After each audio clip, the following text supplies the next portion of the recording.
Hello, everyone. How is it going?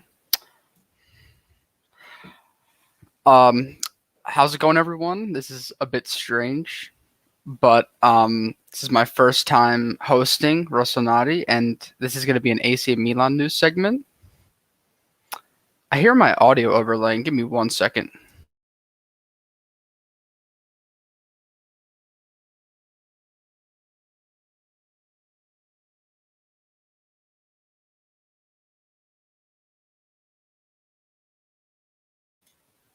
This may be better. Okay.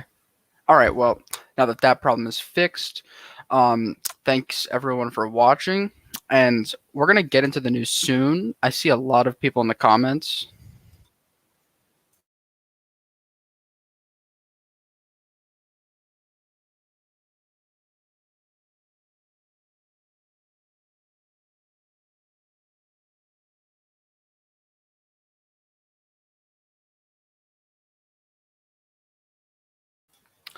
Okay, so I think we should just get right into it. I see. Okay, so Mohammed is talking about a certain player, a certain signing. Um, I'm gonna pin some of his comments here.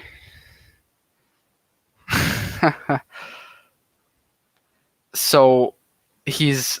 I mean, I think it's a bit early to judge our transfer window. We have, I think, another day before we can start giving real ratings to see what happens.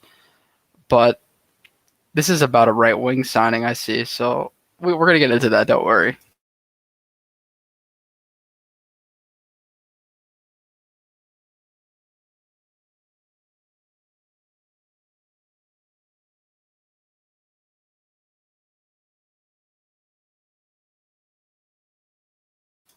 Okay, so real quick, can you guys tell me in the chat if the audio is okay for you? Because for some reason, for me, I'm like hearing myself double.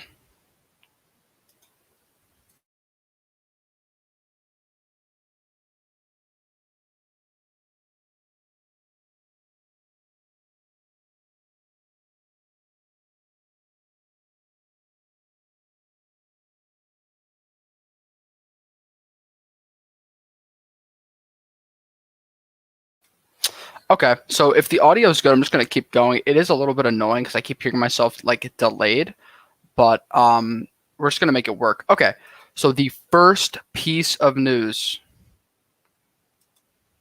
is welcome back, Bakayoko.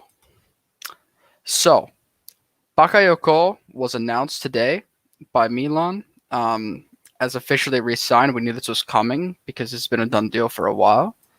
And Bakayoko, man, I'm excited. I want to know what you guys think. He's familiar. He fills the midfield. We needed a midfielder to, for that depth. He can be a backup to Kessie. And I'm honestly, I think it's a great signing. Um, I'm sure most people, the fan base loves him. Um, what is being said right now is that it's going to be a 2-year loan deal and a 15 million option to buy. So it's feasible. Oh, all right. Looks like Roy's jumped in.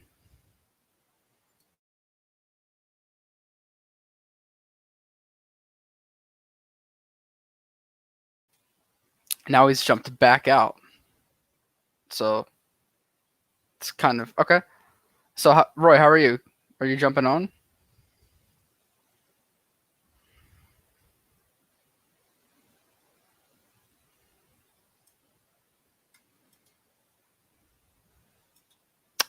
I'm not sure. Roy's connection may be a little bit strange, but I guess I don't know. So if anyone in the chat has any ideas about Bakayoko, any opinions, let me know. I don't know if we should just jump right to the next piece of news. There are more juicier ones, of course.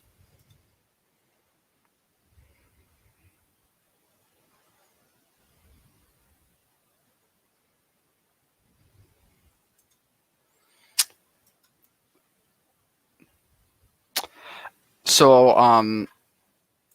our Pete says at this point, get Zakani.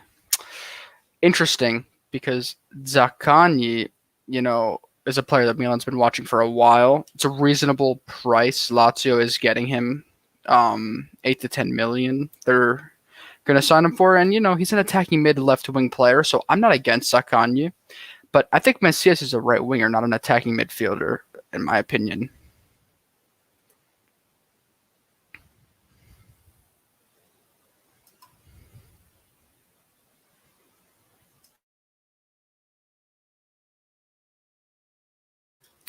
Bakayoko for a fourth choice midfielder is a pretty good choice. Oh, yeah, 100%. And our midfield depth is pretty crazy right now. Anyways, we have Tonali looking very good. Kessie should be coming back soon.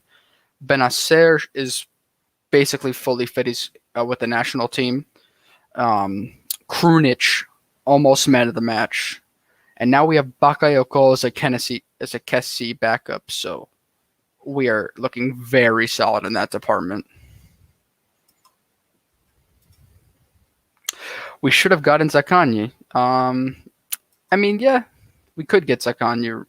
Roy is obsessed with his Italian players, so I'm not really surprised by this comment.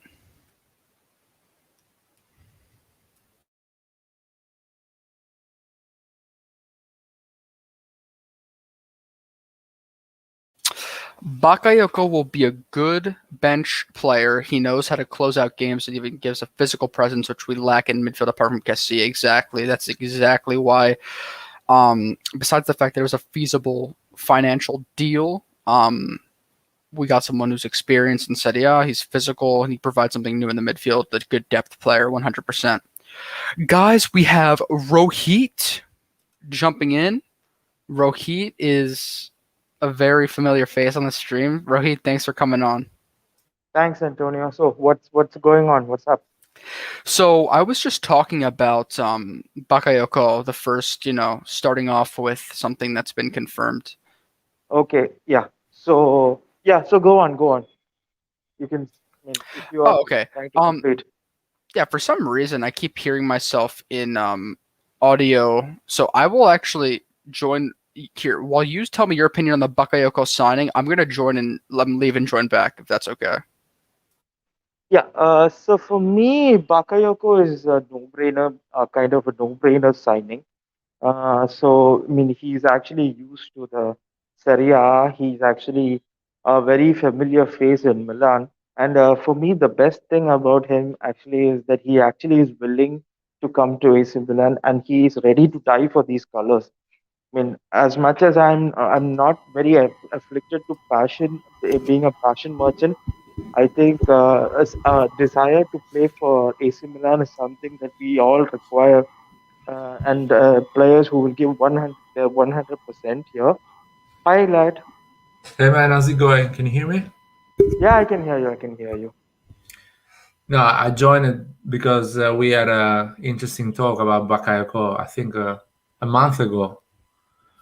You remember Okay. about the high press and that Pobega was good enough for our midfield. I can't remember. I think Yeah, it was but on Twitter. Was on Twitter. okay, okay. I can't remember, but yeah. So go on, go on. Yeah, I No, I just just came. want to say Go ahead. that anyway about Bakayoko that Pobega was good enough, but Bakayoko is still good, I think, and he has more experience anyway at international level, Serie A, and everything. So I think it's a great move for AC Milan and giving a bit of time Pobega to grow more and without pressure, without stress, I would say. Hi guys. I'm back, by the way. So I figured out it was just a weird glitch for some reason with the audio, but everything is good now. And yeah, I mean, I would have to agree. I think most fans are definitely satisfied with this signing because we needed to reinforce the midfield to just get that fourth defensive midfielder. Krunic, he can slot in too. So I think our confidence in that position is really good, and I mean, can't really complain about the signing. Bakayoko really helps the team. Can't really harm it. So I'm excited, man. One of the reasons why I disagree with Mohammed about our transfer market, he's going off in the chat, but I'll say my transfer market rating at the end. but it's not over yet. There's one more day, so remember, things can happen, and it could get exciting. Actually, I wanted to comment on this transfer window, something that's been going on in my head for like a while. Uh, more than the individual players being signed, I think this is something that Atalanta has been doing a while. They're actually adding pieces to the system. I mean, players who can actually contribute rather than getting the famous players or the big signings in there. I mean, nobody knew who Malinovsky was. Muriel was not seen as a great player, or Zapata was. I mean, Zapata was the only big signing that we can say. Uh, but even then, Zapata was not a great player. Then you have Papu Gomez, who is also not a big player. Then you have Pessina, who is an underrated player. Then you have Christian Romero, who was Genoa's flop. Then you have Palomino, Deroux, Freuler, Gosens. None of these players were excuse me, actually big players. But they actually contributed towards the system, and Gasparini actually has a really working team. So this is the kind of approach I see from what Milan has taken here, where we are actually adding pieces to the system. I mean, the only player I can say who seems like a marquee signing is so far has been Olivier Giroud, because of his stature. Otherwise, all of these players are functional to the system, and they are actually going to help us be a better team. So this is what I think. In that way, I mean, since we have, I think with Adley, I think we have spent around 70 million now. So we've spent 70 million and we have recruited close to 9 players. I think with Messiahs it becomes 10, and the spend goes up to 70, 72, 73 million. This is actually a good recruitment window, given how even bloody West Ham seemed to outbid us for Nikola Vlasic with some. I mean, we were offering a loan with option, and West Ham just went up and gave a 30 million plus 8 million bonus, which is close to 40 million. So this is the situation we actually live in, and it's actually we actually have to be mindful of what situation financially we are in, because finances are what in the end dictates the kind of market we any team has. Yeah, I saw the West Ham news. Honestly, I wasn't going to talk about it, but Vlasic, it's crazy. The Premier League, these upper table, mid table teams in the Premier League are just they have all the financial power to just give the club exactly what they want. No negotiations required. Um, but yeah, no, I agree. Everything. I mean, with our financial ability and Elliot's plan and limits, these are the types of signings that are like functional signings instead of more like these giant names. Even Giroud is super financially feasible, so that's what we're going to have to expect. But if there's an opportunity at for good financial circumstances, then I think there could be a player that maybe has some quality that Milan can bring in. Yeah, guys, I totally agree with you. And I'm a bit, how can I say, sad the way Milan Twitter is reacting to Messias. Liar. Can we? I want to talk about Messias when we get to that news because I'm Okay, excited. no worries. But I Okay. I agree with you 100%. 100%. What about? I just want to say about Mohammed Kasim, about the comment he says about balancing. I just want to give credit to Roy about this because he says it the first. I totally agree with him. I think it's a great comment about Milan needs balance in the team. And Kasim thinks, Mohammed, sorry, thinks that it's not balance is handicapping. Uh, that's not true, man. That the kid that is playing on the right wing for us brought us to the second place and brought us in Champions League. We're not gonna throw him like he's a toilet paper and put another guy to play straight away. He deserves to play that Champions League as a starter and to grow with this team. He is a great player in my opinion, and in 3-4 years he's gonna be, I would say, unplayable in Serie A. He Simple as played. that. Salamakers had a great game against Cagliari, like most players did.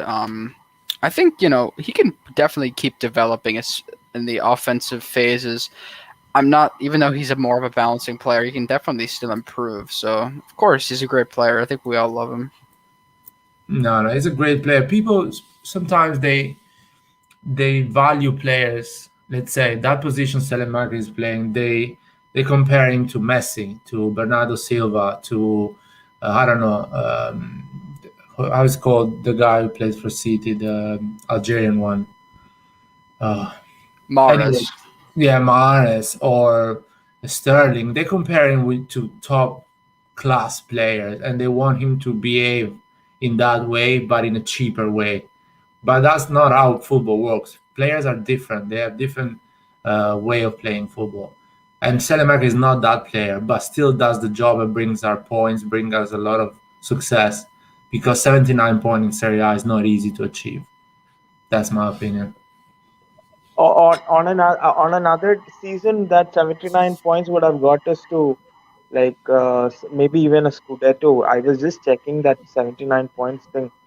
Uh, Challenging for a Scudetto. 79 yeah, points. yeah, yeah. I think we were 83 points when we won the Scudetto last. It's actually like even when Juventus won their first title under Conte, I think we finished 74 or 73 in second. So Basically, Conte did 81 points with Inter the first season. yeah, yeah, Conte was like 81 or 82 in his first season. Yeah. Yeah, Uh, go ahead, Larry. yeah, go for it, Antonio. Is I you was gonna you just talk about the next player before we can get into the real juicy one that we yeah, have. go for it.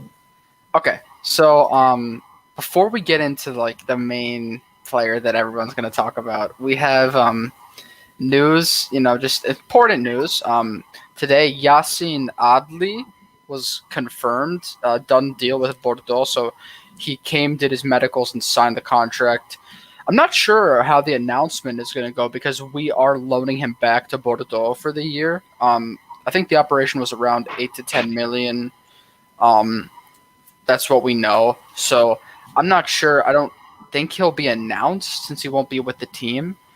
But yeah, he's gonna fly back to France tomorrow to be back with Bordeaux for the year. But he's our player now, so that's pretty good news. I like this operation because it doesn't take up space in the team.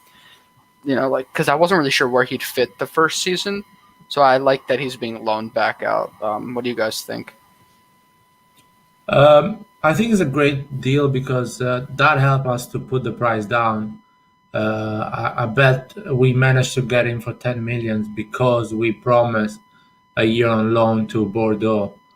So that is a good thing, and we have a lot of players. So I think the guy is coming next season to be, I think, a number 10 and a midfielder. So at least Brahim Diaz is gonna have somebody to cover him this season. I feel Brahim Diaz is gonna be covered by Messias or by Rebic, depending on the formation we're playing. So he's coming next season exactly on time to play with Brahim or instead of Brahim. And I don't think Cassie is going to renew. So I think it's going to be our alternative to Cassie, not renewing. Wow. And Bakayoko as well. I have that feeling, but I hope I'm wrong. Yeah, I can say that. I hope Kassir news, but I can say that I'm excited. I think it's a good move. I think that I watch a good amount of League One, like the highlights and the games. So I think I will be looking out for him because it's cool to know that he's a Milan player. It's good that I've noticed a lot of the big teams in Europe do these. Like Chelsea is so famous for loaning out players that they sign. Man City do the same. Man City do it with they own smaller teams in like League One and other places, so they sign players and loan them out to their own teams. It's a good economic strategy. So I'm happy that Milan is doing some of these operations because they're operating more and more like a bigger team. So sounds interesting. Rohit, do you have anything to add, or should we move on? Yeah, you can move on. You can move on. Okay, okay. Um, all right. So now we're gonna get into like probably the most interesting news about the right wing position because we have our man, ladies and gentlemen. We have our man, um, Messias from Crotone. Um, Basically, Milan management negotiated with Crotone a couple hours ago, like I think 4 hours ago. It was pretty recent news. It is confirmed by Fabrizio Romano and Di Marzio that it's done deal. Loan for 1 year, option to buy. Loan is around 2.6 million. Option to buy is like 5.4. So totals to 8, and then plus a 1 million bonus. So maybe 9 million. That's what they're saying. But Messias, he had 9 goals, 4 assists last year. Um, he's very excited from what I've heard. You know, he actually a liar did posted on or tweeted about him. He actually started playing very late compared to other players, like professionally when he was around 24. He was a delivery man, I think, before that, and he's risen through the ranks of Italian football, and now he finds himself on a Champions League team. This is pretty. I mean, I'm before we get into our opinions, like I just want to hear from Lyard and Rohit about this because I'm very excited and interested in this player. Roy, do you want to go first? No, you speak, lad. You speak. Oh yeah. So first of all, I didn't know the player before AC Milan bought him, and because me and Roy, yeah, we like transfer market, but not a lot. Like we like to see what's going on, but not give a judgment to the player because if we don't buy the player, there is no point. I can tell you something about Bernardo Silva or Ziyech, but not like unknown names. So I'm not giving an opinion. But and when we bought this guy, I saw a comment on Twitter about his story. Um, as Antonio said, this guy came in Italy at the age of 20 years old, like an immigrant, because he was basically poor in Brazil and he needed a job. So he gave up the dream of playing football to kind of earning a living, coming in Italy, playing in the weekends, and working as a delivery man. And he came in Italy in 2011 when Pato Robinho was winning the Scudetto, and probably was watching it on TV, seeing them winning the Scudetto. And 10 years after now, he's signing for AC Milan, playing a Champions League game.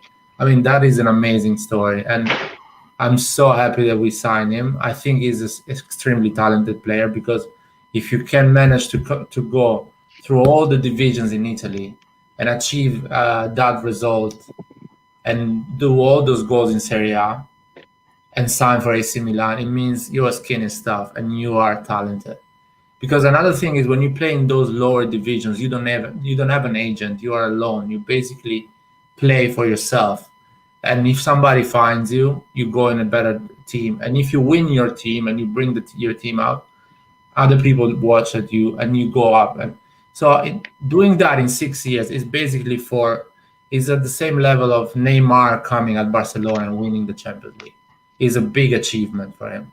And I think he's not done yet. He wants to prove all these Milan Twitter fans, that thinks he's a shit player, they're wrong. And he's going to do a great season, in my opinion. He's going to be amazing. No doubt about that. Yeah, before Rohit gives his analysis, I just want to just some background. Most people know, like Milan fans on social media are most of them are very against this move. Um, I'm just going to talk a little bit about Roman Favre, which is the right winger from Brest that Milan were interested in. Basically, the deal collapsed because the club weren't willing to sell the player because of how he acted and the financial situation. So that closed down, and Milan fans were upset that we turned to Messias as the alternative. So a lot of hate is going towards Messias because he's Crotone and now they're in Serie B, and he's older. He's 30. Elliot didn't want to invest at first because of his age, but now like they see it as an essential signing because it's the day before the end of the mercato. So this is just a bit of context, and I think you got to give this guy a chance. So Rohit, if you want to jump in, go ahead. Yeah. So actually, I have seen Messias play before this whole transfer saga, and it did cross my mind as to what would happen if Messias did come to AC Milan. So mean, it's funny that it did happen and people are just losing their minds. In terms of social media reaction, I really don't actually care. It's always that's the way because I did see a post of somebody posting Messiah's FIFA card or some whatever that thing is, saying that his OBR is only 69. I mean, that's how some people judge a player by seeing their FIFA ratings. But for me, it's about what this player can bring to AC Milan. So last season in Serie A, playing for a team like Crotone, which finished like 18th or 19th, he had 9 goals and 4 assists. That's like 1 goal plus assist less than what Hakan Çalhanoğlu made for AC Milan playing in a better team. So, and when I look at his game, he actually has a really quick feet. He has this flair. He has these skill moves. He can beat a defender. He can actually finish. This he scored this delicate chip goal against Parma. It's like it's like he actually does something that we don't have. Brahim Diaz can actually do a lot of skill moves. But in terms of pace, I haven't seen much from Brahim. But Messias actually has pace. The only thing that kind of doesn't appeal to me is his age, that he's 30. But then obviously when I look at a team like Arsenal, who have a lot of young players, I think that they are so inconsistent and they need a senior figure in AC Milan, the senior figure like how what they have in Zlatan. I think this age where 30 is actually the peak of a player. Since Messias is actually a late bloomer, at 30, I think he can contribute a lot. I'm sure that since he's very eager and since maybe even his childhood dream to play in the same club that his idol like Ronaldinho has played, I think he will be ready to give it his all. In terms of skill, I think he can actually offer something different from what we have in Brahim, who is a bit more of an attacking midfielder or a number 10. And Messias actually can even play as a striker or a second striker, which again gives Pioli more tactical flexibility.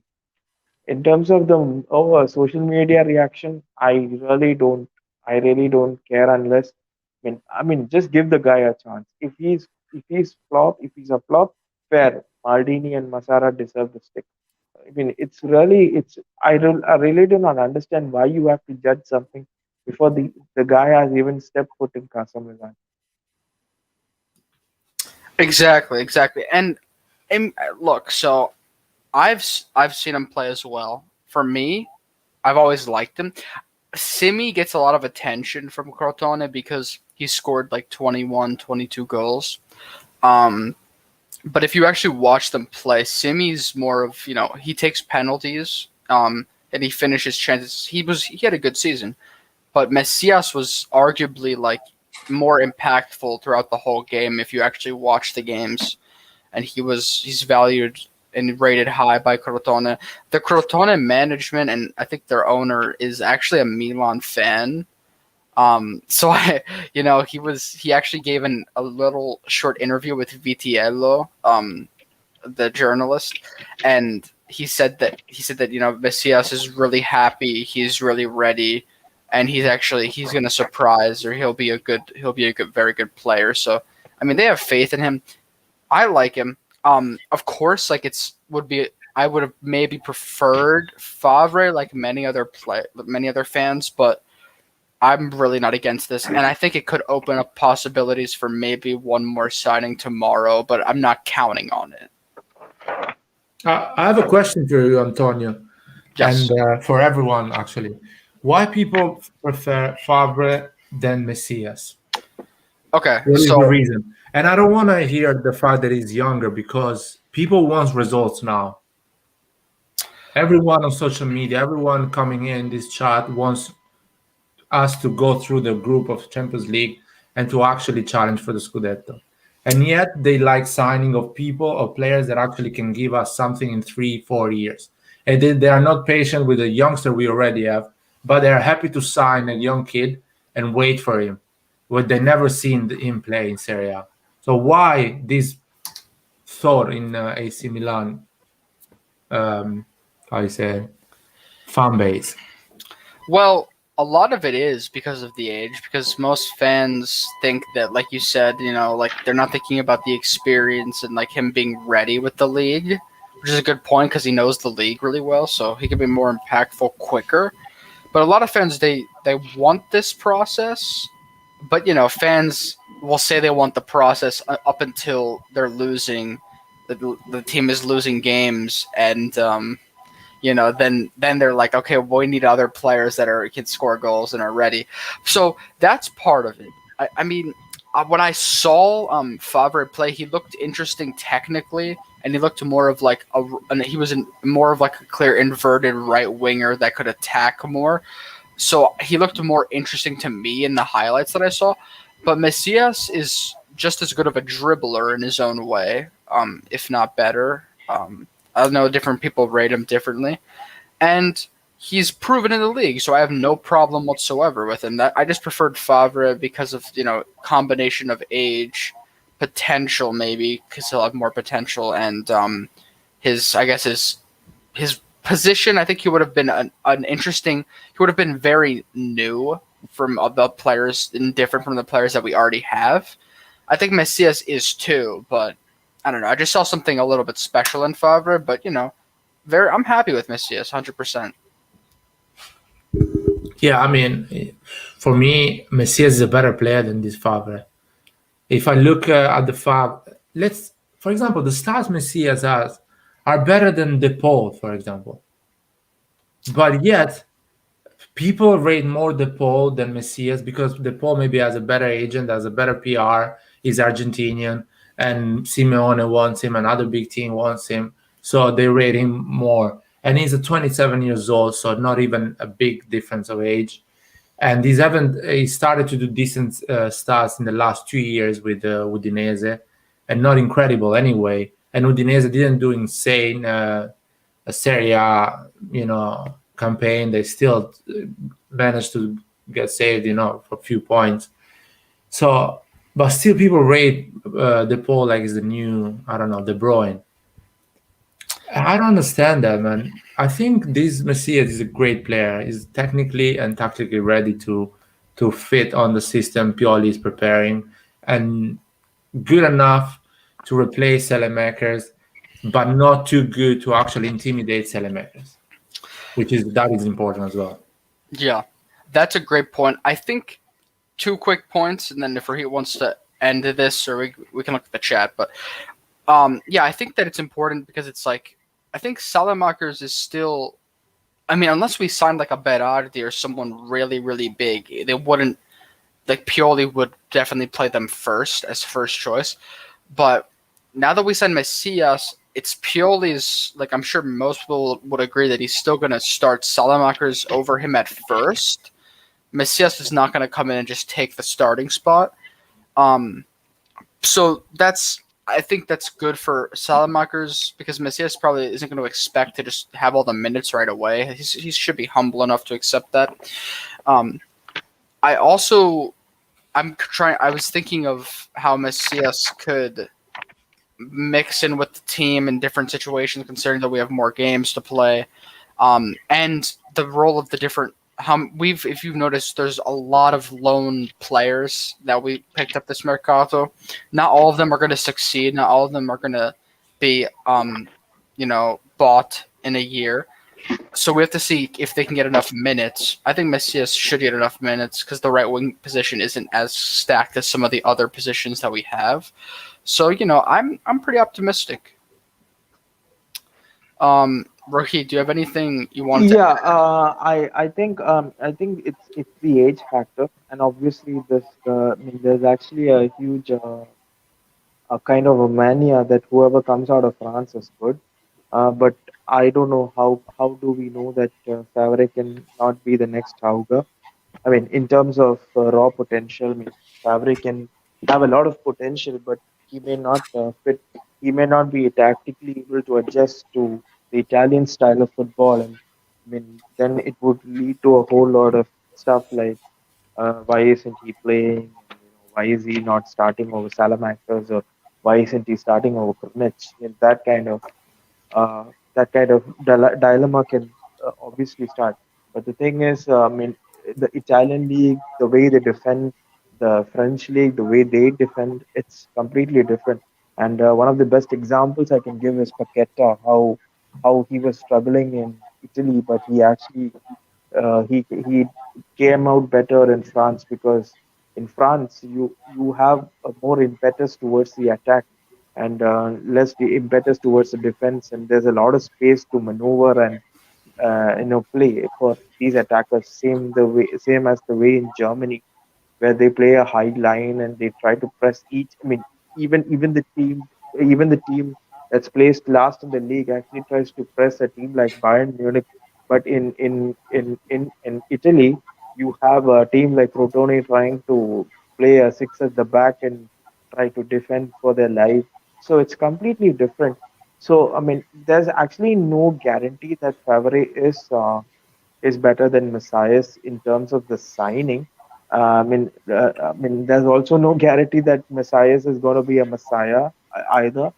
But it's just this mania that comes along with the age and the kind of this thing that French players are obviously French players are becoming more famous and it's become a hotbed of talents, but I think Messiah's experience can actually come into play for us. And one thing is, I personally, this is my personal bias. I personally do not give much importance to the Champions League. For me, the Champions League is just a metric as to how far we have come. For me, the most important thing is Serie A and how we perform in the Serie A, and how if we can make it to the Champions League next year, which is the most important thing financially. So we need to make it to the Champions League, and since Messias is more used to playing in Serie A, I think he can make a contribution there and help us. So in that way, I think Messias is actually more important than Favre, but I could be wrong on this case. Yeah, I have a follow up question to that, and then after that, we should probably, before moving on, look at some of the comments because it's getting interesting. But so Rohit, then after we like a certain amount of years, where we keep making the Champions League, are you eventually gonna start focusing on the Champions League? Because I think as a big club, you need to focus on doing well in the Champions League as well. So, just an hour back, I just retweeted an old interview that Maldini gave to a French newspaper, I think it was. He said that from an economic point of view, we cannot make huge financial like sacrifices. I mean, the translation is that we cannot make a huge transfers until and unless we actually start making the Champions League. So just like I said earlier, when you have bloody West Ham outbidding us for one of the best players in Russia, in Nikola Vlasic, it shows the huge economical gap between the team that finished second in the Serie A and a team that finished sixth in the Premier League. I mean, forget West Ham. Even Aston Villa has spent more than any team in Italy. Even Juventus this season have literally spent zero this season. In Locatelli and I think even Keane is alone. They made money in terms of selling Ronaldo.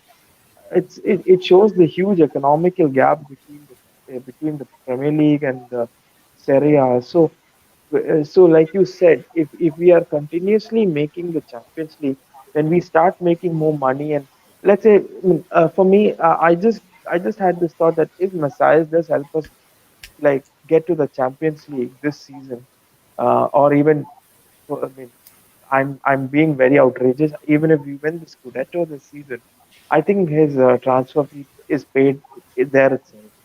It makes it worth it. So like if um, if Messiahs can help us get to that point, and we start making repeated Champions Leagues like 2 or 3 years in a row, then I think we can actually start challenging for the top, which again is a challenge because when you have UEFA kind of being biased towards City and PSG and all of these English clubs who have so much of money with them, it will be a challenge, but it kind of raises our level. And we have this Champions League DNA as well. And hopefully, if Elliot can sell the club to a richer owner and who's ready a passionate owner like what Chelsea have in it, Abramovich, then I think it can work out. Yep. Yeah, good point. I think I want to go over some comments now because I see some good comments. We have some. Yeah. About the Champions League, I want to say that, in my opinion, we should always give it a try to the Champions League. At the end of the thing, it's just 6 games between September and November. So why not? If you're playing against Liverpool, as I said the other live, on Wednesday and Lazio on Sunday, I prefer to put a slightly weaker team against Lazio and put our best team against Liverpool and give it a try and see how far we can go. Of course, if you're seeing that your chance is going lower and lower, you start to pay attention to the Serie A, which you have a long run to actually get some points. Yeah, in terms of money and investment, yeah, I agree with Roy. You need to go to the Champions League at least 2 or 3 times in a row to start to invest important money and buy big names. Yeah, so I'm looking forward, by the way, for the Champions League. I still think we have a great team to get through the group. It's not gonna be easy. I'm not gonna be upset if they don't manage to do that. But we have a team to get that result. So let's see. It's gonna be fun. Yeah, I agree. I'm more for that mentality, although it's riskier, of course. I think Milan should be doing the best they can in the Champions League. What kind of concerns me is that even teams that like across Europe that can consistently make Champions League in their leagues still aren't able to spend as much as some of these Premier League teams because of the financial ability of the Premier League. So that's why the Super League was kind of what all these teams were hoping for, is to keep up in that sense. But that's not going to happen. So, no, interesting. I was just thinking maybe for either tomorrow or later on in the week, it'd be a good stream to kind of have like everyone rate the transfer market, give their own ratings, and talk about them, debate about them. So that would be a cool idea if we do that. Yeah, we're definitely gonna do that. Actually, we're gonna go more on detail and start to think how many goals or assists players are going to do, how they're going to perform, how much they're going to play. Let's give some numbers, because a lot of people say they're gonna do well, bad. I want some numbers. I want to see what people think about it. So it's gonna be interesting to give an evaluation of the players coming in. Yeah, 100%. Okay, so just in the chat, Skillard's here. Good morning, Skillard. We got Lion Bell, the Real Madrid fan, talking about Camavinga, which is a great young French midfielder. I'll tell you what, man. Camavinga is gonna play really bad with Real Madrid, and we're gonna get him on loan with option to buy in 2 years. No, I'm joking. Kessie replacement, right? Maybe, or you never know. No, I don't think so. Kessie is going for free, man. We need to accept that. And actually, there was a news on that part. Did you see that, Antonio? What, that he's about Kessie's contract renewal? Yeah, so there was a news that Kessie got picked in the Ivory Coast national team for the international break. He didn't go though, right? Because of his he's injury. Not leaving. He's not leaving. Because he's injured, man. So why did Ivory Coast pick him if he's injured? Because they do it officially, but AC Milan that says he's not in physical condition, so he cannot come. End of the story. Yeah, I was going to talk about the national team later on. I really thought that it was just about his injury. I didn't think much into it, but I mean, I don't know. It's for the injury. It's I think it's kind of a rule. If a player didn't play the last match for his club because he's injured, the club has the right to force him not to go to the national team, because basically he's not match fit. Yeah, I think the same thing happened with Benacer last season, if I remember, when he was injured and he couldn't go play for Algeria. Okay. Well, we can talk about the national team later. It's pretty interesting. I saw some on social media about different players. James. We can talk about James later. James is a pretty interesting name right now. It's not a done deal yet with Porto. Um, Krunic is Milan's best midfielder. I don't know, Roy. We'll see. Roy, Kessie is still here, man. He's not going. Yeah, don't say bye yet. Yeah, Messias. He does look like he's more. He can play some defense, so that's interesting. It's interesting because Messias, you can see those highlights. He's on the half of Crotone because that is the game of Crotone, sitting deep, waiting for the opposition, and trying to go on a counter attack. The fact that he's actually so fit and really good that brings his team so high up in the pitch and creates chances, that tells you a lot about the talent, how good he is.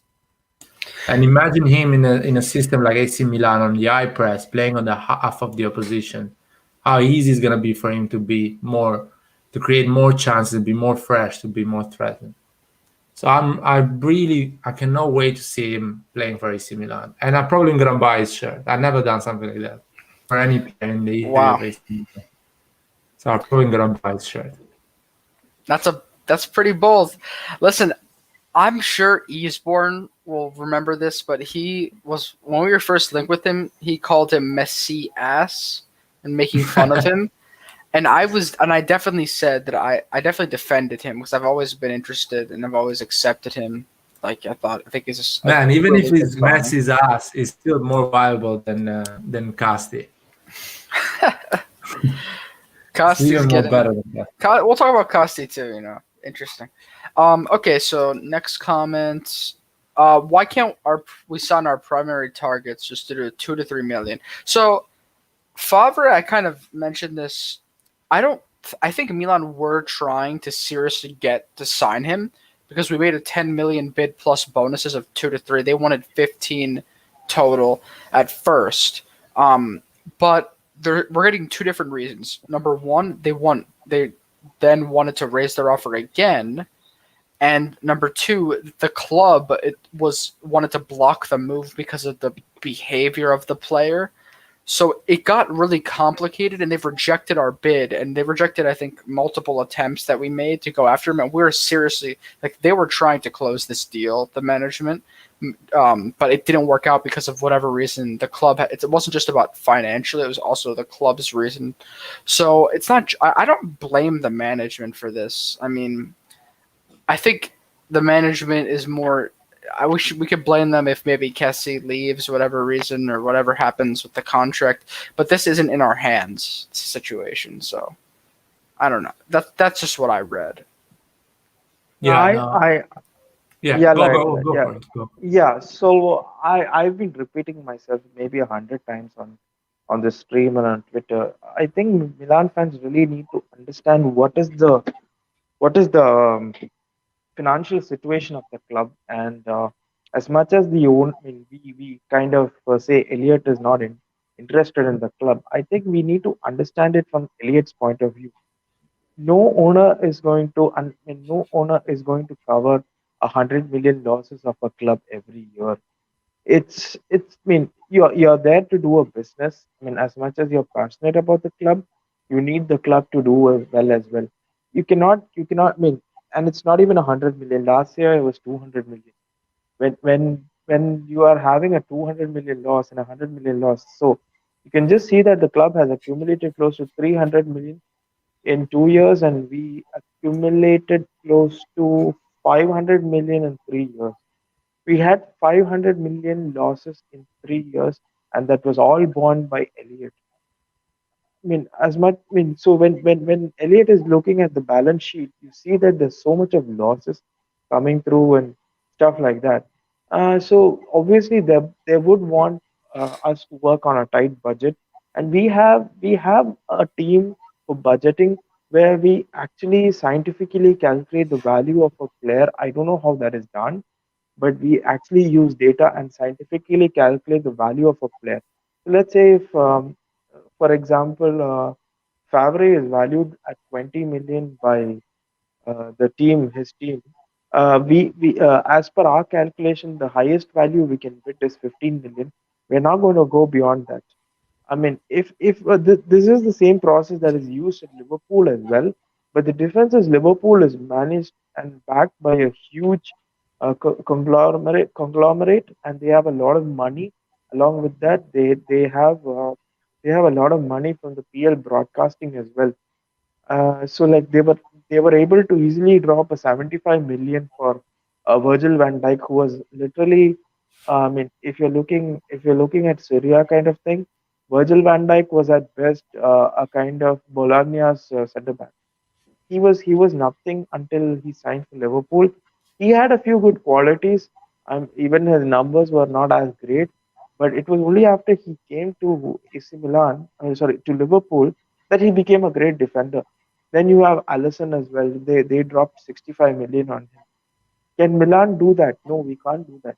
As much as we want our primary target, secondary target, tertiary targets, whatever target it is, we actually don't have money to spend. And what Elliot want to do is control the bleeding of money that we want to do, and we are trying to balance uh, sporting performances with finances. There's a lot of room for argument in this, but I think all of their hands are tied. And then you also have the FFP, which again is very biased towards English Premier League and PSG and City sides. So there's a lot of in-hand things that go in with this, and and there is a lot of buzzwords such as projects and stuff like that that goes. But in the end, what matters is like how much money are you giving? I was actually laughing when I heard that Kessie is like linked to Tottenham. Why would Kessie go to Tottenham of all teams? They're playing in the Europe or Conference League, and we're playing in the Champions League. I mean, so obviously he wants just more money. I mean, that's all in the end. That's all that all matters. It's all about money. If you don't have money, we can't sign the best players.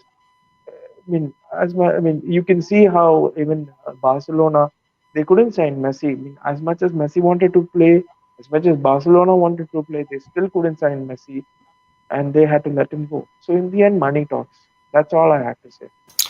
Yeah, and I think what like imagine if Milan go far in the Champions League or they even break out of our difficult group, and if we either win the Scudetto, finish top four, whatever, with our fair and healthy way of spending, it's just such an achievement compared to the crazy spending of some of the other clubs.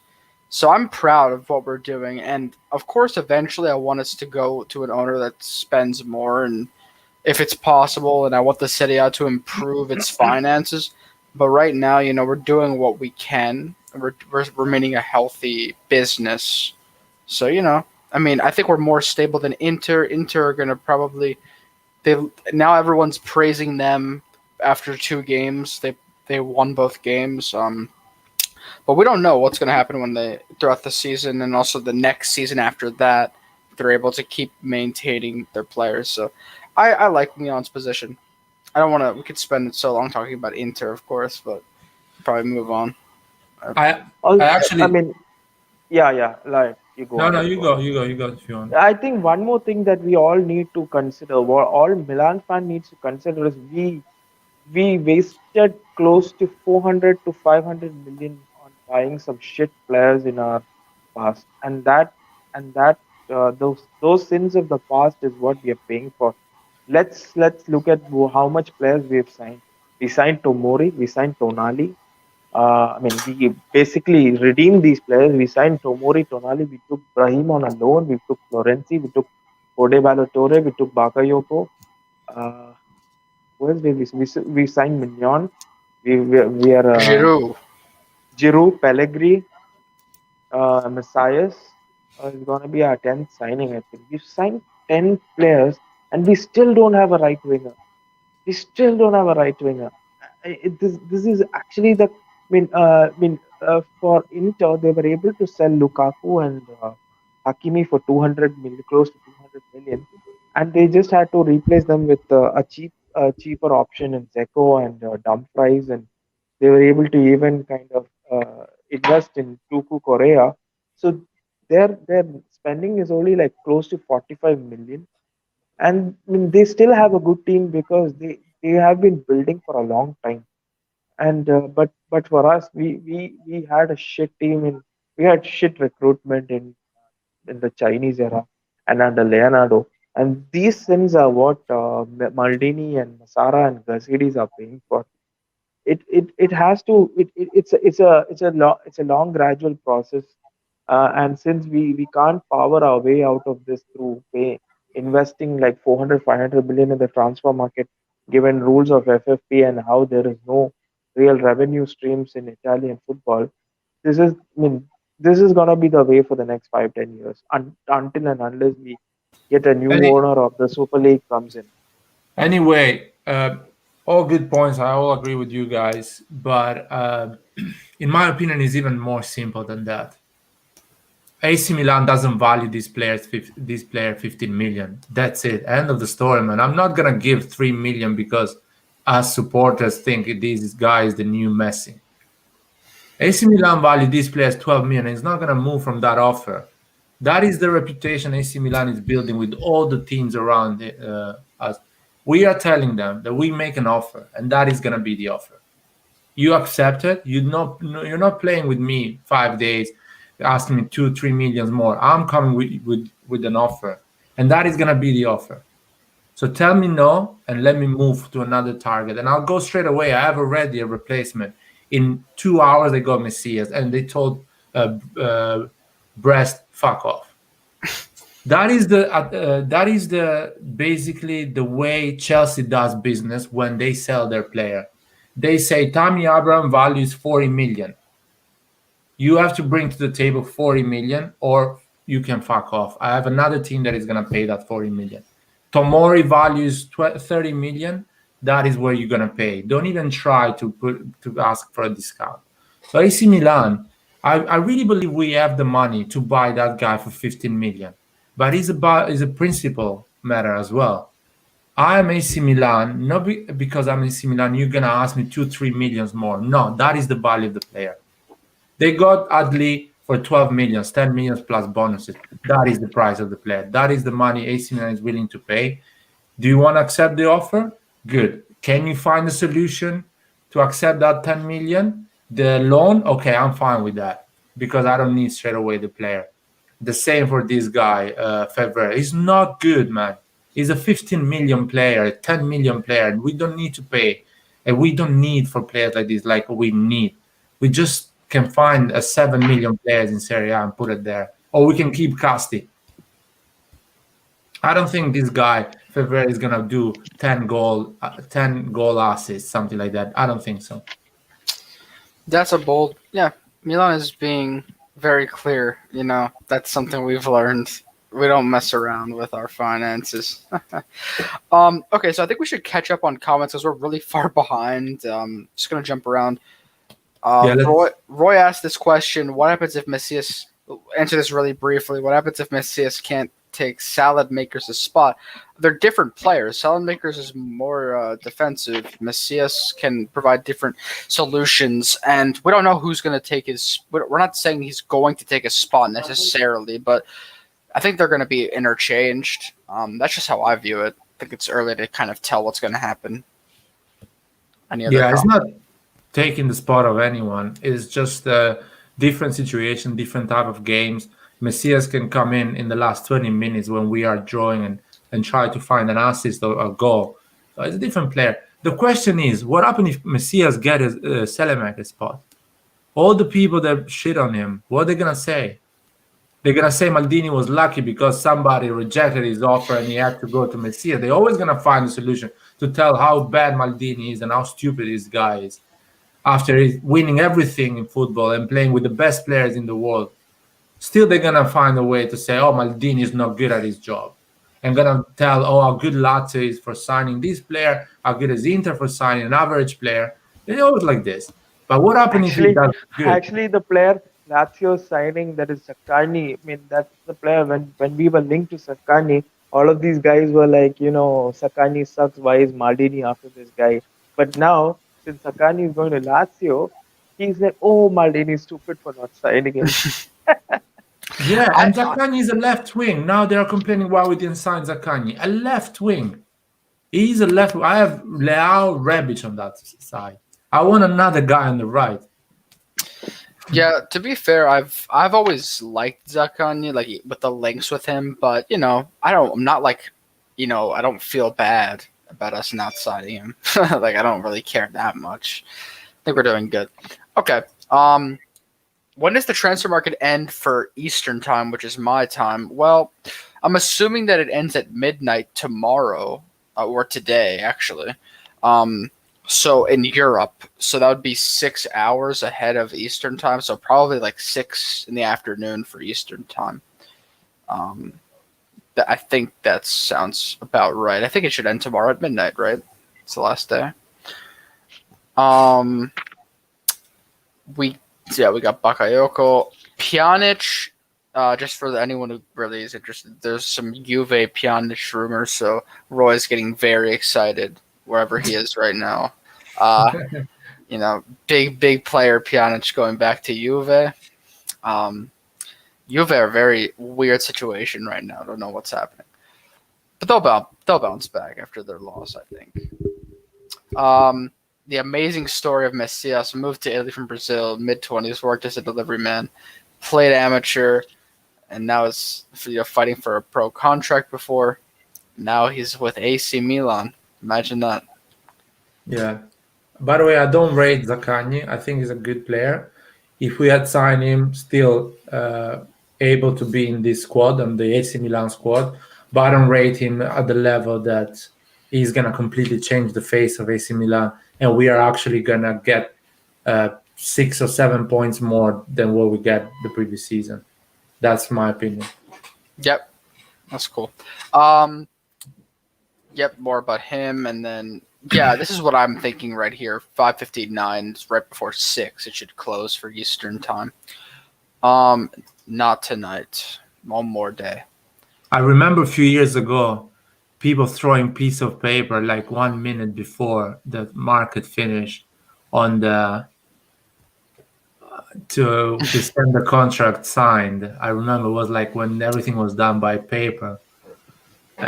Agents were throwing the contract like when the door was closed. That was insane. Wow, yeah. That was funny, and it was like in that hotel in Milan where everyone was coming together for the transfer market. It was insane. Yeah. That kind of sounds like the stock exchange in New York. Everyone goes crazy about that stuff. Yeah, they were going crazy, literally crazy. Yeah. Our Pete says about the UCL, we won't win it this season. Let's be real. We should focus on top four and should really grind for the Scudetto. UCL is just a measurement to where we stand compared to other big clubs.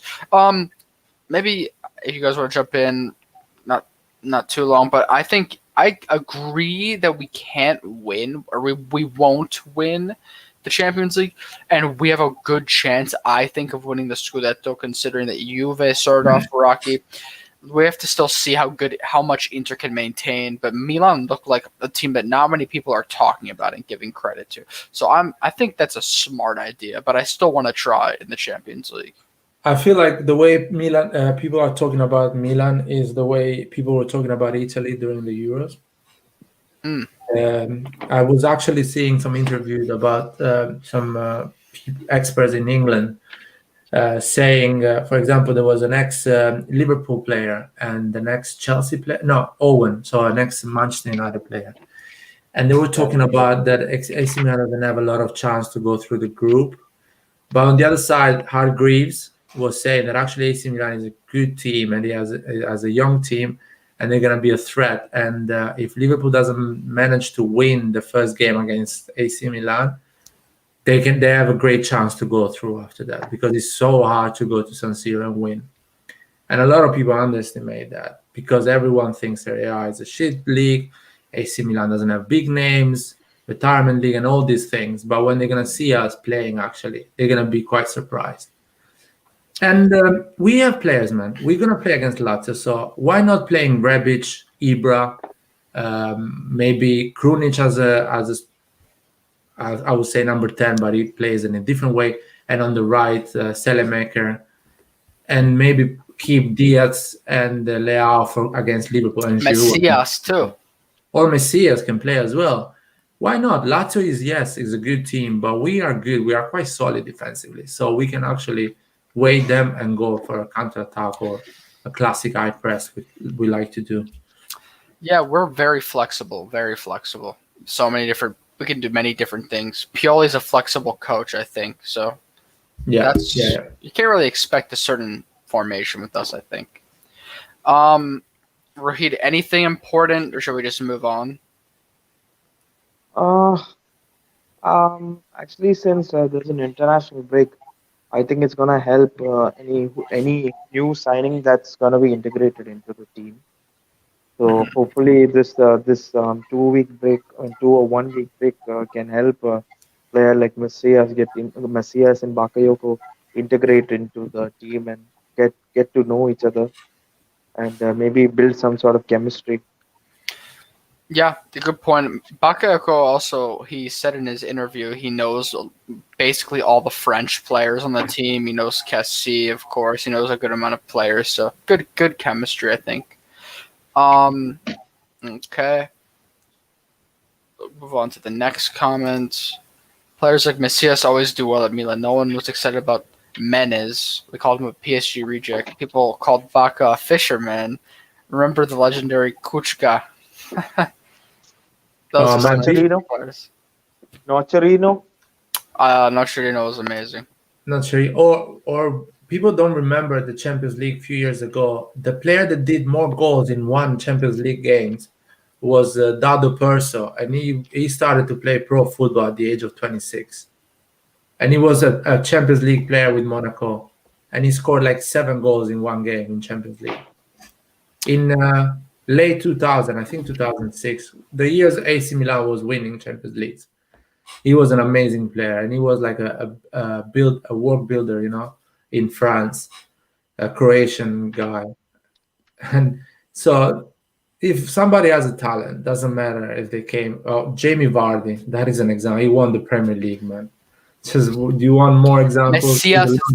Messias is the Serie A Jamie Vardy. Yeah, in a sort of way, yeah. Or the same, for example, Kante. Until the age of 24, he was playing in Serie B in France. Basically, his real career started after the age of 23, 24. So Yeah, Leicester, their recruiting during that phase was really good, and from there, because they're a Premier League team, they were able to just consistently do better in the table and get more financial influence. And now they're looking like a team that's consistently spending a good amount of money in the transfer market, so they're set up very well. Um, okay, last season, Eastbourne with this probably some statistics. No Brazilian player playing in the top 5 European leagues performed more dribbles than Junior Messias. Junior Messias 105, Neymar 87, Matias Cunha 82. And actually, I saw on Junior Messias' Instagram, I saw like a post that he posted about Brazilians in Europe, like for Fanta Calcio or fantasy football. Um, and he was the best. He was in that like top 11 of performer Brazilian players in Europe. So we're getting a player, guys. Everyone's so worried about him. I think he's a good player. I'm excited. Um. Okay, let's move on. Oh, I don't know. Eastbourne, I didn't see this yet. If it's just came out, Renato Sanchez is set to join Wolves on loan from Lille. Ah, that's great signing for Wolves. I don't know. Many teams are not interested in. I don't know why, but Renato Sanchez is injured. He has a Yes. hamstring injury. Yeah, I know. I was going to say I know he's injured. He's very injury prone. That's the problem with him. He's still a great player. So, I mean, I'm not sure if the Wolves news is anywhere near being confirmed or a done deal, but maybe he's pretending he's injured. He's forcing a move. that what Like did that kind of they're covering him, saying he's injured, but he's forcing a move with George Mendes because at the end, I think his agent is George Mendes, and Yes. His And agent is open. one of the friends of George Mendes owns Wolves, so clearly we see what's going on here. Uh-oh, I see some. Okay, there's some interesting stuff happening, guys. What happening? With Eastbourne's comment, we'll get to that. So I just want to, say good morning, Dalibor. Eastbourne, Aldini doesn't like breast. Okay. Uh, I saw, and then I'll get to this comment that I saw. Okay, so Milan has an agreement with Jorge Mendes, James Rodriguez's agent, to announce the signing of the midfielder in the last hours of the market as kind of a bomb signing for Milan. Eastbourne does quote a lot of these pieces of news. I want to know where he got it from. I'm curious. I was going to talk about James. Right now, I want to catch up with the comments because we're doing a decent job, and then talk about him. But I don't know where this news is coming from, because I was going to talk about some of the sources that we saw from him.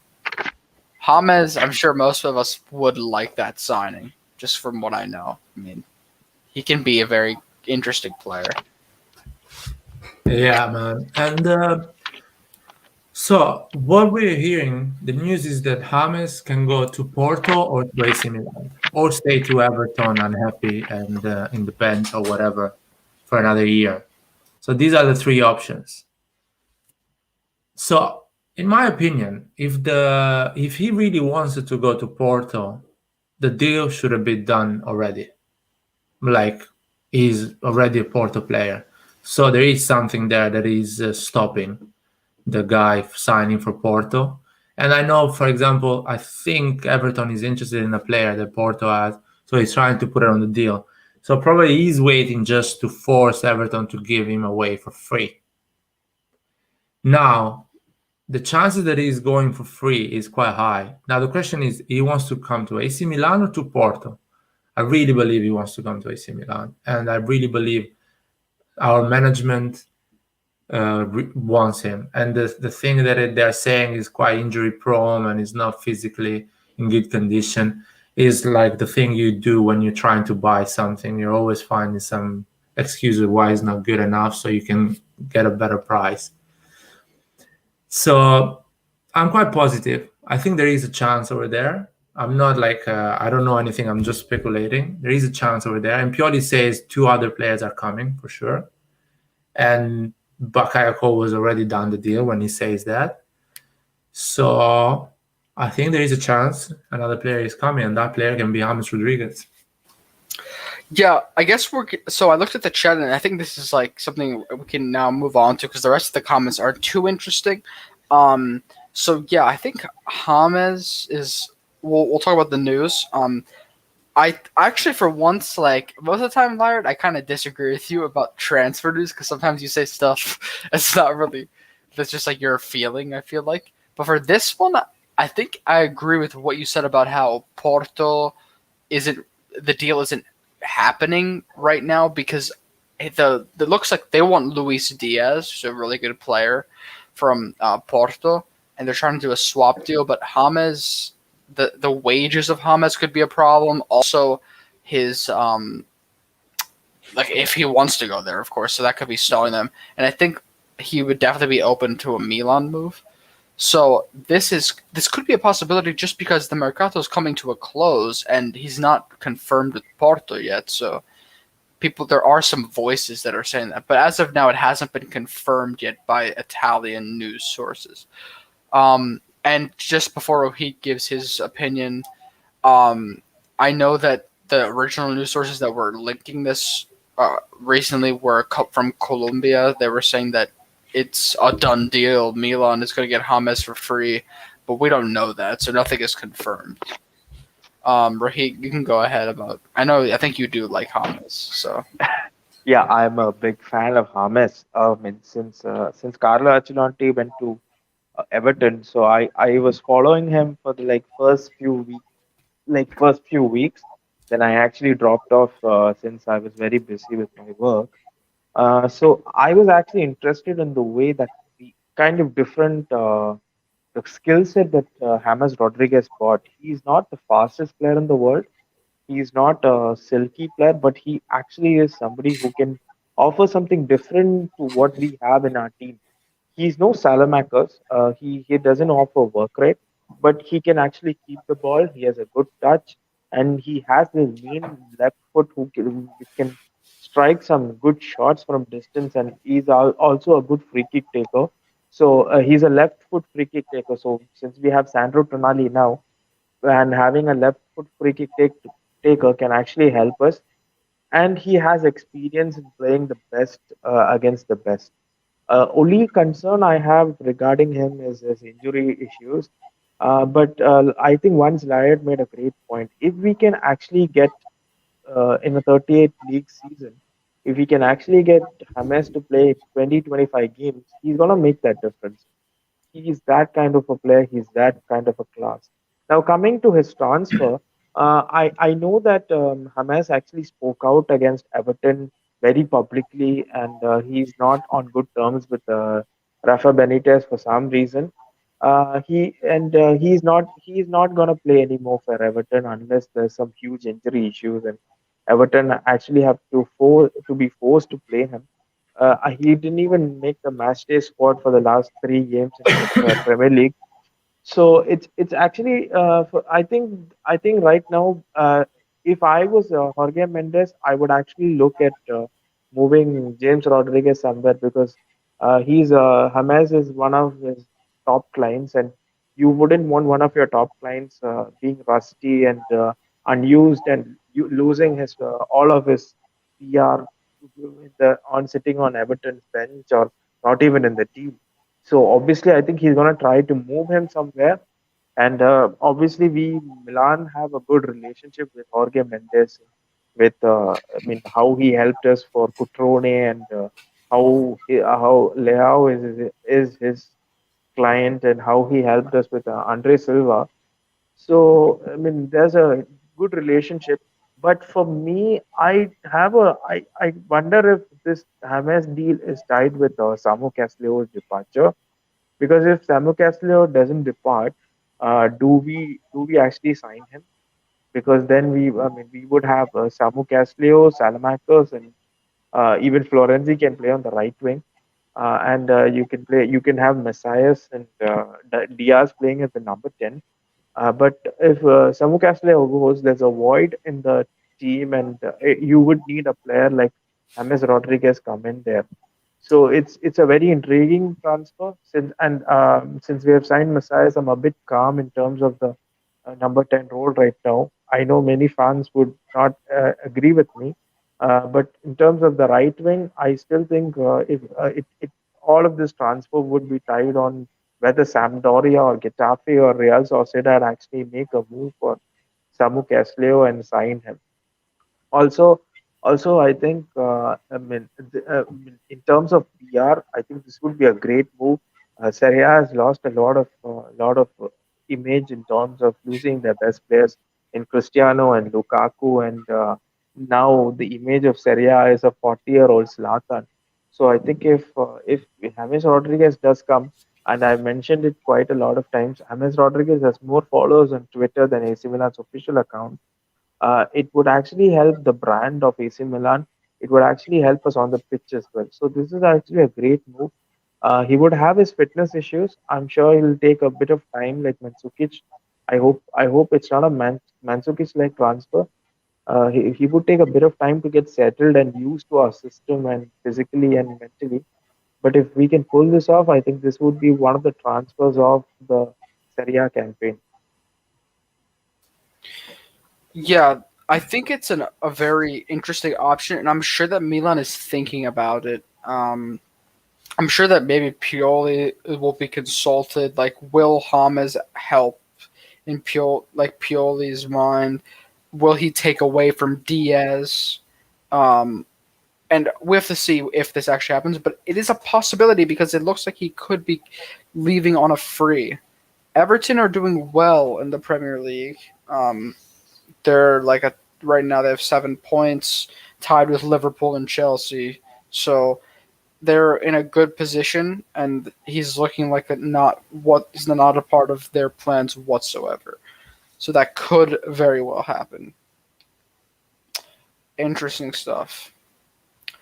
Our Pete says I would definitely like James, maybe a 1 year deal with option or something if he adapts well and is willing to prove himself. He is still one of the best cams based on purely talent. Talent wise, yes. I think one more thing I left out to say was that Everton are actually pushing, I mean, trying their best to maybe kind of get some sort of money on him. But if they see that there's no real offers for James Rodriguez, I think they're gonna let him go on a free. Yeah, Yes. the thing is, if they don't let him go for free now, he's gonna leave for free in January, for sure. In January, he's gonna be free to go everywhere because they're not gonna hold him. Good thing is he's such a big personality. The marketing is gonna be amazing, and I think Gazidis and Elliot like that because they saw what they achieved with Ibra, and they can achieve that as well with James Rodriguez in terms of sponsorships and PR, marketing, selling shirts, and even making the brand even more important. So it's such a great opportunity for AC Milan, and I don't think the guy is quite picky on going to a team and playing every game. He just wants to play at the highest level and contribute. And I think he's still good to play. He's 30 years old with a proper 2-3 weeks preparation training is ready to go. So I'm pretty positive. Depends on now. I think depends on Everton how strict they want to be with the player. Yeah, that's a fair point. Liard, and Rohit, I just saw this comment. I heard Rohit wants Romagnoli to be starting center back again. Thoughts on this? Where did you hear that? I would have never imagined in my whole life I would come on a live stream and defend Romagnoli in my life. Yeah, Liard, I don't think you were there, but or maybe you were. I'm not sure, but basically some people were talking about we're talking about like how we wanted No, to Liad was sell. there. Liad was there. I Oh was yeah, there. yeah. Remember we were talking about trying to sell Romagnoli. That was, and me and Rohit were saying like, look, it's not the end of the world if we keep him for the season because he provides depth off the bench, and everyone else is like bench him. He's doing like he's disrespecting the club or sell him. So we're defending Romagnoli in that sense, but before that, we're like we weren't trashing him. I mean, maybe sort of we were, but we were just trying to give Roy some insight onto why he's not starting for Milan. So By the way, Antonio, did you notice that Instagram post that Romagnoli posted on Insta yesterday? I think I don't know if I saw his Instagram. It was a pic. I'm not an expert. I think it was a pic of the Duomo, and it kind of sounded like he's ready to leave. So I don't know. There Did was he nothing delete about. it? Did he delete it? No, no, it's still there. It's still, I think it's his Insta story or something. I Oh, saw let me it check. on Twitter. That's how I came to know. I saw it on Twitter. So I mean, there's a huge speculation going on. Like, is Romagnoli gonna leave and stuff like that? I So don't I mean, see it on his Instagram right now, but I'll see it maybe on if it may have expired. It's a picture of the Duomo, yeah, on in the night. I don't know, man. I don't think he's leaving at least this session. if Um, if he is leaving, then I mean, I wouldn't want him to leave like what 10-15 hours before the transfer window is closing, because who the hell is gonna replace Romagnoli? it's simple, guys. No one in Serie A is gonna offer any money for him, and he has a lot of market in Serie A. I don't think he can find. He's good enough to play outside the Serie A, but I don't think he can find a club easily. And second thing, even if AC Milan gets a decent offer, let's say 5 million for him from Juventus, let's say, I will keep the player because I will say I don't need 5 millions. I don't want Juventus to be a better team. So I'll find an excuse with the player and I'll say, listen, I need you for this season. I want depth in my squad. So I'll keep you, be professional as possible. And you are free to go at the end of the season and have a big contract and get a transfer fee for yourself and for your agent. So that's what Maldini is thinking at this moment with Romagnoli. He doesn't want to give that player to a direct opposition team that is actually fighting for the top four, and it doesn't need 5 millions from Romagnoli. It better needs a good player in the bench that actually can cover injuries or difficult situation. And Pioli trusts the player. The player is a professional player, and he knows AC Milan cannot play, can go through the season without at least four central backs. So he understands that. So I think Romagnoli is going to stay and is going to help us during the season to achieve our objectives. Well, one thing which I liked what you said, Matt, was who is going to offer this kind of salary as well to Romagnoli? I mean, he's earning 3.5 million net, which would like be 7 million gross. I mean, who is going to offer that sort of money in Italy unless it's Inter Milan or uh, maybe a team like Juventus? I don't think anybody can offer that sort of a money. I I don't know think if Lazio can. Fiorentina can offer that money if they don't pay for the player, or Lazio as well. They can offer that money. I think he's aiming for a double, at least 5 million. And Raiola is working. I think he's gonna go to PSG next season. There is a chance because Raiola is his main activity is to suck dicks to Leonardo and Juventus management. So he's always gonna put a player on those two teams. And yeah, I think Romagnoli is going to Juventus or PSG next season. Okay. I think we should move on to a couple. Like, I have like maybe three more topics. The first one is I probably should have mentioned this earlier, but is another player that we signed. Primavera player, 16, Shaka Traore, and you know, I think this is one of those. Of course, it's an investment for the Primavera, but this player is very interesting. He can play attacking mid, right winger. It's like a good forward player. Very young from Parma. He played against us. He made a when we won 3-1 against Parma, and he did make a pretty crucial mistake, and we counterattacked and scored 3-1. So he was already a Milan player, basically. But all jokes aside, I think he looks very talented, and people are saying that he can break through soon. But we have a deep squad now, so I don't know. But it's good to reinforce the Primavera, and I'm 100% interested for this and support this. And I think the deal is like 600,000 plus resale value for him, so really reasonable, and I think it's a good piece of business. Uh, who wants to go first? You, Reid? Yeah, so I personally I wouldn't want to see Traore come up to the main 11 right now because our as much as our first team is going to play in the Champions League, our youth team is also going to be on the Champions League, and we finished below Spal in the Primavera, so we actually do need a huge injection of quality. That's something that we have all discussed in previous streams. So I hope that Traore plays there. I mean, I've seen a little bit of him. He's actually really good. I think he can actually play well. That's all I have.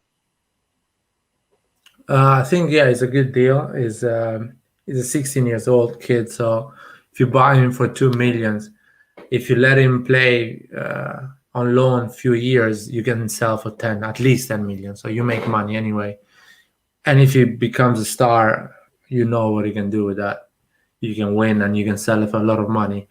I saw him on some highlights, and he has a great touch, great dribbling, great individual and technical ability, but it doesn't look like a player that he actually can work in a system. He still doesn't pass the ball a lot or play with his mates. He dribbles a lot. So I think on that side he needs to improve a lot on the tactical and understanding the game, playing more, being a teammate more than actually a star. So I don't know if he's gonna manage to grow on that side, but definitely you can always make money with a young player. Yep, I agree.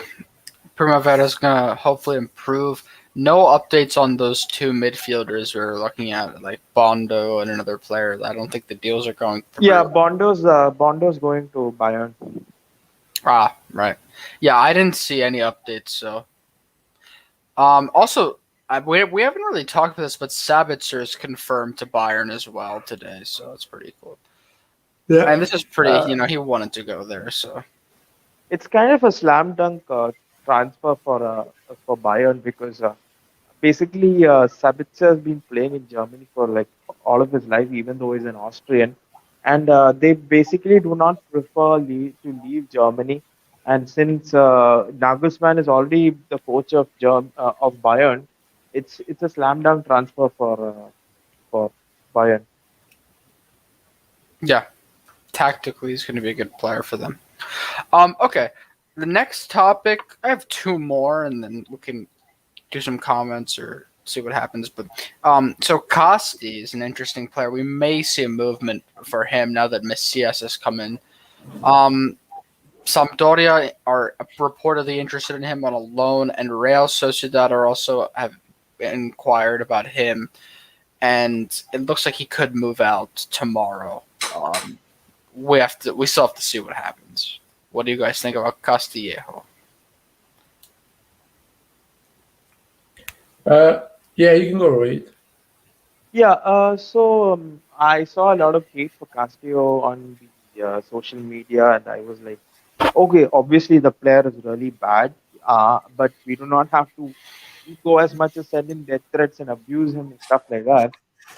But I mean, I think he accepts the fact that he's bad, and I think he needs to move on. I think it would be a great move for the club and for him to move on now because he's obviously going to be second fiddle to Salamakers, and it maybe a move could actually freshen up his style. Maybe I feel that Sampdoria's game of counter-attacking actually fits him where there's more space for him to maneuver and make runs into. So if Castillo can go into Sampdoria, then I think it opens up a vacancy, and then we can get in another player. So in the end, it's a win-win transfer for everyone. Yeah, it's. I mean, we know Castillo is a good player, not good enough for AC Milan, in my opinion. Is a good mid-table player, and yeah, if we get rid of him, we can actually put in another player or give more space to players like Messias, or Krunic. I don't know, Maldini. Daniel Maldini plays more. It's really hard, man. It's so, how can I say it? When other teams, they know the supporters don't like the player, the manager doesn't find the player interesting for the next season, it's really hard to sell a player. That's our problem. We really are bad as a fan base, and we on social media we treat them really bad. I don't know if other fan base does the same. It doesn't help the business because we think no one is watching, but people are watching. People see the reaction of the supporters, how much they like a player, and how much a team wants to get rid of him. That's why the price goes down. So I think he's gonna leave at the end because he wants to play and he understands that he's not gonna play any minutes next season because Florenzi is in, Messias is in. So I think he's gonna leave. Yeah, lot of competition now. I mean, look, now that we have Messias, Florenzi, and Salamakers, That right flank is looking definitely better than last year. It looks like more creative. Yeah, Costi, look, I don't think he's a bad player, unlike many people. But I don't think he contributes as much as we need him to, because Salamakers contributes defensively and his positioning. Um, Costi is less of that.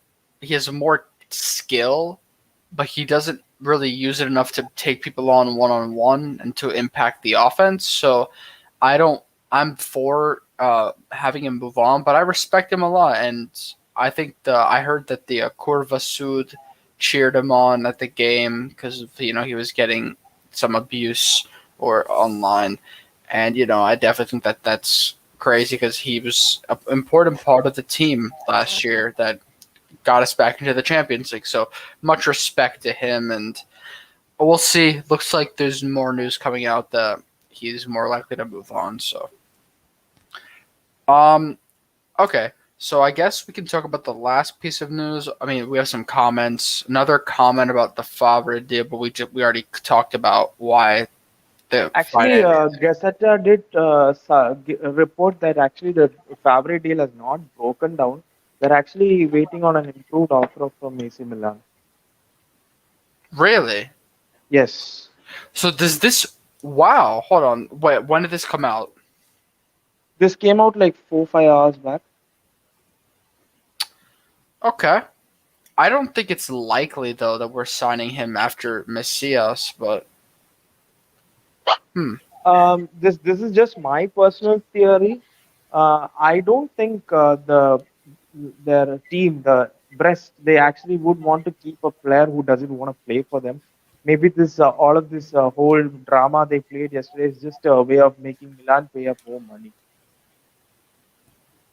that could be true. So do you think that? But we signed Messias, and now if we're interested in Favre as a right winger, do you think that we'll want to play these people Because as attacking midfielders? Messias is actually not a winger. He's more of a second striker or an attacking midfielder. He's more of a 10 or a 10 or an 11, but he's not a 7. So we actually need somebody who can play as a 7. That's gonna be Favre or Unas. And I think again this would actually depend on whether Castillo is gonna make that move. That's a good point. Like we said, anything can happen. So we're not sure this is completely collapsed, I guess. But we already talked about why raising the offer is difficult financially. So um, don't like this Messias deal at all.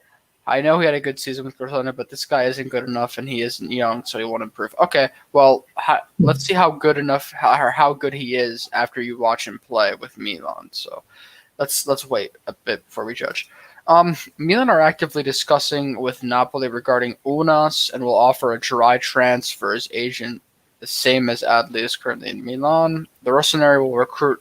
Well, this is interesting. I don't know how recent this is, but now if this is like looking like It, we're it's it's another it's the news. It's the news that came like 7 8 hours back.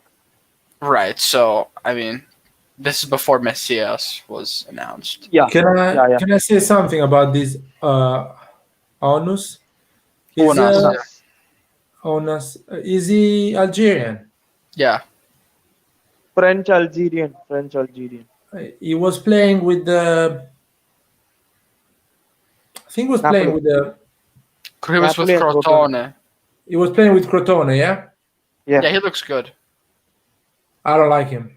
I remember him. I checked his age. I checked his profile when I saw him playing with against us Crotone. I mean, he's 24.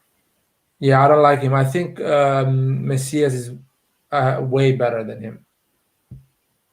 they're Okay. actually two different players for me. Unas is somebody who can play on the right. Messias is somebody who's more central actually. No, we have a lot of good players on that position. I mean, no, it's not good enough. I saw him. It's nothing impressive, in my opinion. It's that's what I think. Okay. Um. All right. Let's see. More debates. For real, I can't believe this is the best idea we can come up with. Okay. we talked about Messias. We all have faith in him. So let's give him some time before we start judging him this harshly, guys. This is what I mean. The fan base is getting is too obsessed with this certain names. Let's cancel Hauge's loan and put him on right wing. Yeah. Oh my God, man! Auge scores 2 goals in Bundesliga. Bayern Munich Liga. Auge scored 2 goals in Bayern Munich Liga, and now he's our salvation.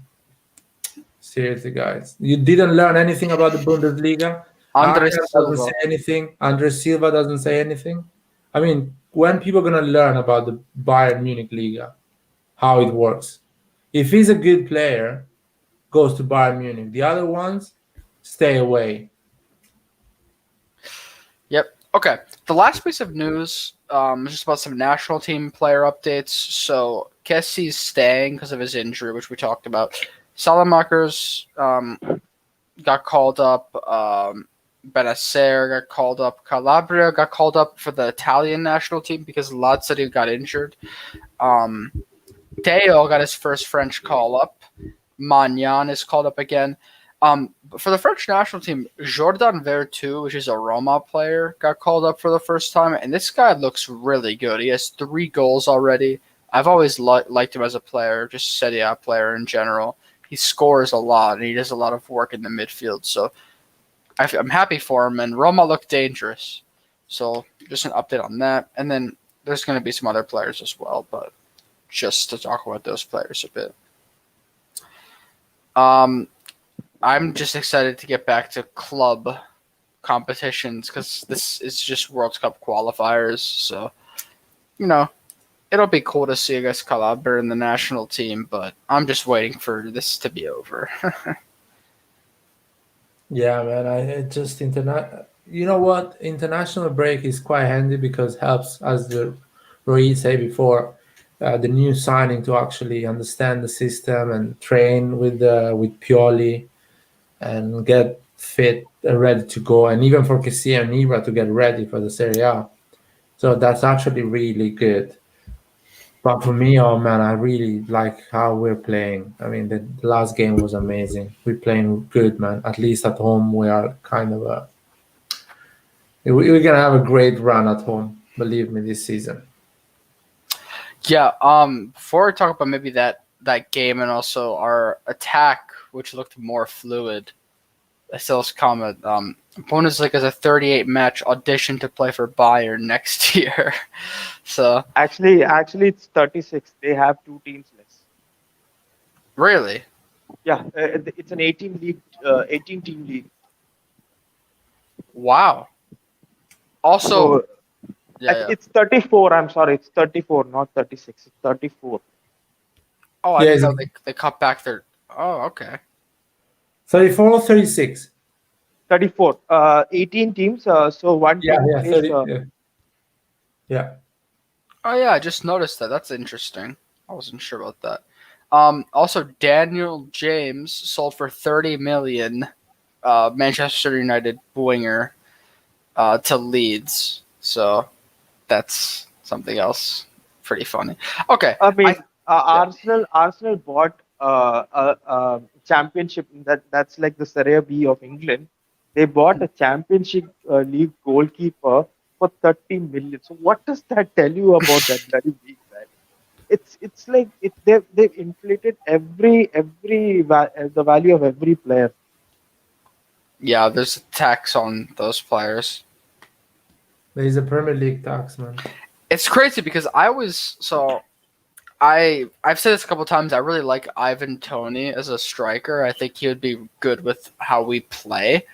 I looked up his value a couple of days ago, and it's already at 30 million. The guy just came out of the Championship, the second division. He scored 1 goal in the Premier League, and his value is already 30 million euros.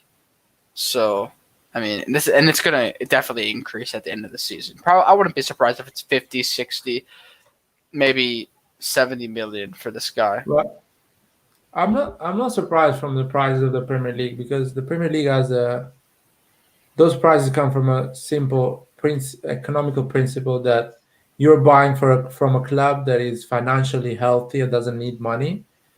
And on the other side, the club that is buying is quite rich. So the demand and the offer goes to a higher price.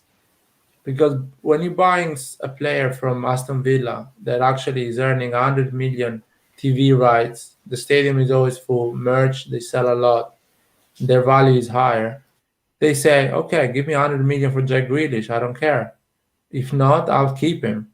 So, and on the other side, Manchester City that is buying, they just sold 100 million worth of players from the youth academy. Plus, they make a lot of money. They play Champions League. They make like 170 million TV rights.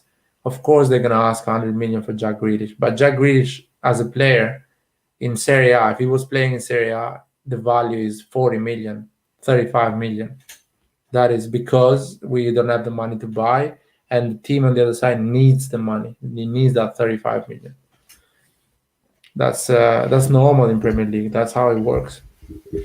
Yeah, and there are a lot of these fans and teams think that Premier League is the best by far, so that's why we have to pay more for players that are from England because they're proven to be good in England and all the other players.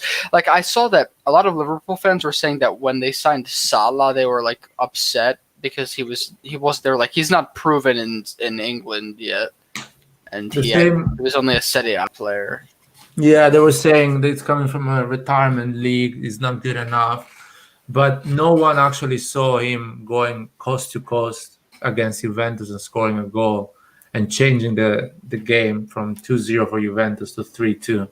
No one saw those abilities. Him scoring from any position. They were thinking, "Oh no, he's not good enough." Now they're all expert. Now they're all praising Jurgen Klopp how good he is as a manager. Yep. All right, guys. That's all the news that I have. It's actually getting pretty late or early in the morning. Where I'm at, I'm probably going to end up signing off. I don't know if you want to continue, Liar. No, we can close it here. I think Okay. it's time we can wind up. We can wind up. Actually, one thing I wanted to speak about is Sampdoria's recruitment. They're after Samu Castillo. They're after Mustafi as well. They're signing Tomaso Rincon as well. It's really they've just signed 3-4 players like in one day. Yeah, and they were going to sign Florentino, I think Luis, this Portuguese midfielder, but he didn't want to leave for like personal reasons. So I did notice that as well. That's the same Yeah, Florentino we tried to sign. Yes. I know they need to sign a player because Gabbiadini got injured. So Actually, Florentino Luis was even confirmed by Di Marzio, but in a rare situation, he actually canceled after it was confirmed, which usually doesn't happen with when Di Marzio confirms something as a done deal. But they got the player called and the Sampdoria management and apologized because he said he wasn't ready to leave because his wife was pregnant. I think that was what he was upset about. let's let's close this live with one prediction. So, who you guys think AC Milan is gonna sign in the last 15, 18 hours? How much we got? 12 hours more. 12 hours more. 12 more hours? 12 more hours. No, more than 12. It closes at 8 p.m. Italian time, right? I thought it I was think midnight. I thought it was Yeah. midnight, but maybe you're Uh, right, or 11 p.m. yeah. It's 8 p.m. in Italy, so that's 11:30 p.m. in India, and it's already 11:20 a.m. in India right now. So 12 hours. No, I'm talking about 11 p.m. in Italy. I think it closed. Okay, I'm not sure. I'm not sure. Me too. I'm kind of speculating. I'm not sure. I can actually do the research right now. Okay. Yeah, please. I'll check right now. Tomori for 28 million was a bargain. We can easily get upwards of 60 million for him in 2 to 3 years. EPL spending is bonkers, but at least they're generating enough revenue to spend, unlike PSG. I mean, Yes, but PSG are never not gonna have enough revenue to spend the way that that's going right now. So It says just the day here. It doesn't say the hour. 1 second.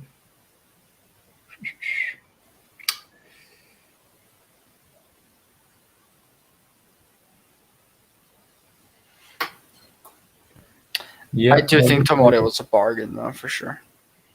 yeah, it was a good price. And I remember when we were closing the deal that a lot of AC Milan supporter was complaining because it was too expensive.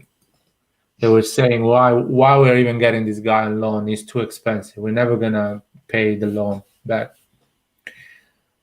Uh, Probably if we wouldn't have made the Champions League, we wouldn't have signed him.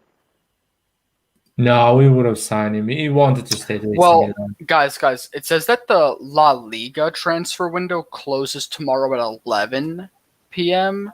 So maybe it's the same time as Italy. So maybe that's the same. Italy's doing the same 11. We have to check. Yeah, I think it's gonna be 11. I remember, at least I remember kind of 11, but I cannot find the time. To be fair. Okay, let me write this 1 second. But yeah, give me your prediction, guys. Conti and Castillejo to leave, and us to sign James Rodriguez. I would. That's really good. I think I would also want Conte and Castillo to leave. And for a player to come in, I want to say James, but I will say Miranchuk. But because I saw that we were linked with him recently, I didn't talk about that from Atalanta. But I think basically to summarize, any attacking midfielder, I think is that, or maybe that can play both right wing and attacking midfielder. I think anybody can really happen that we're linked with. So, but I'll say Miranchuk for now. Okay, it's closing at 11 p.m. Italy. The winter transfer closes at 8 p.m. But the summer transfer closes at 11 p.m. in Italy. So 10 p.m. UK, and I don't know the rest of the world. You guys have to figure it out. But yeah, my prediction for the transfer market, I think, is gonna be. Yeah, I hope it's James Rodriguez. Casti leaves, James Rodriguez comes in last minute. If not, we're not putting anyone else. I think we are sorted if a big name doesn't come in. And are we closing the live, guys? You still there? Yeah, I think so. I'm getting kind of tired. Liar, you pulled like an all nighter, so Yeah. But anyway, don't that's worry. motivation right there. Yeah, and we're gonna have a live anyway when the Calcio Mercato ends and talk about it and be upset about it or happy, whatever you guys wants to be. Yeah. Oh man, people are complaining, and we won the first two games. Imagine if you had a draw or I don't know that goal, and we go 0-0 against some. People will be like screaming. Well, let's see. Actually, if we had matched that intensity that we showed in the first half, in the second half, we would have actually won like 8-2 or 9-2 or something like that. Yeah, but imagine if we didn't win because people are upset. They don't like the team. They think it's not good enough after two wins. Imagine if we They, just lose one of them. they would have made salami out of Maldini and Masara, Oh yeah. especially Maldini. I mean, I'm pretty sure some idiots will write DMs on the kids of Maldini or Maldini like you have to die or shit like that because people are so dumb. There are people stupid out there, so you never know how people behave. But thank God we won, so people are kind of holding their shit. Yeah. Anyway, All right. I think it's time, guys. It was a good stream. just under 2 hours. Good Milan news. Tomorrow, stuff can happen. Yeah, It's gonna man. get interesting. Forza Milan. Bye, guys. Thank you so much. Like the video, subscribe, and thank you for coming on. It means a lot. Like, do you want to close this up? Yeah. All right. Just Forza Milan, guys, and thank you for following us. Forza Milan, guys.